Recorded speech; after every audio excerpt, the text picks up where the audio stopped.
Еден од најмладите народни херои Славчо Стоименски е неразделен дел од револуционерната историја на Штип и Штипско, но и на Македонија воопшто.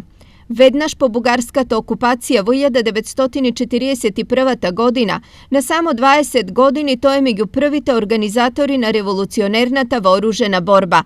2 години подоцна, во 43-та, Славчо Стоименски е убиен за време на одржување на состанок на обласниот комитет на Комунистичката партија на Македонија. Тој е еден од оние кои ги роди и ги израсна земјата за да ја го подарат токму неј за животот, да не ја остават во раците на оние на кои таа не им припаѓа.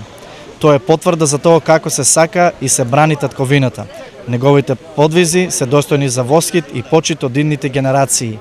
Тој е еден од оние храбри и достоинствени млади луѓе на револуцијата, кој со клучот на својата смрт ги отвори вратите на животот на нашата слобода. Во спомен и почит на херојот, голем број институции и училишта денес го носат името на Стоименски.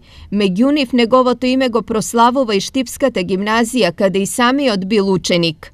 Славчо Стоименски е името на македонскиот херој и револуционер што со гордост го носи нашата гимназија. Неговото име и неговото дело се овековечени во историјата на градот и неговата земја. За народен херој е прогласен на 11 октомври 1953 година. Неговата биста стои гордо исправена во алејата на народните херои што се родиле и израснале во градот Подисарот. Куќата во која се родил и живеел Славчо Стоименски во Штип денес е спомен музеј.